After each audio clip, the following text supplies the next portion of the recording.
Welcome to our channel. Today we how to set up Fidelity account security with 2FA in devices, full guide step by step clearly.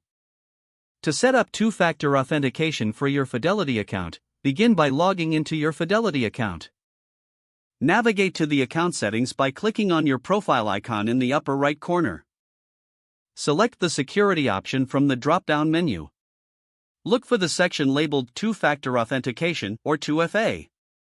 Click on the option to enable two-factor authentication. You will be prompted to choose your preferred method for receiving the authentication code. Fidelity typically offers options like text message or an authentication app. If you choose text message, enter your mobile phone number and click Send Code. Check your phone for the verification code and enter it on the Fidelity website. If you opt for an authentication app, download a trusted app like Google Authenticator or Authy. Open the app and scan the QR code displayed on the Fidelity setup page. Once the code is scanned, the app will generate a verification code. Enter this code back on the Fidelity setup page to complete the verification. After successfully entering the code, confirm your choice to enable two-factor authentication. Next, register any additional devices you want to authorize for your account. Log into your Fidelity account from each additional device. You may be prompted to receive an authentication code for each new device.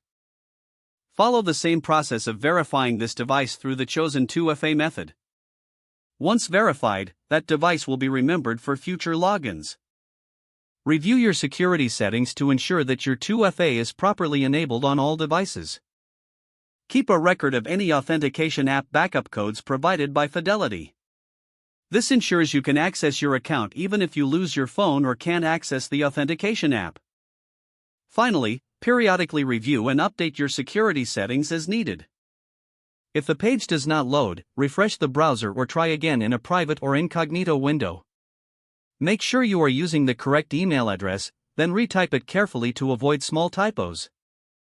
If your password is not accepted, use the reset option and create a new strong password you can remember. Check your spam folder for verification or security emails, then complete any requested confirmation steps.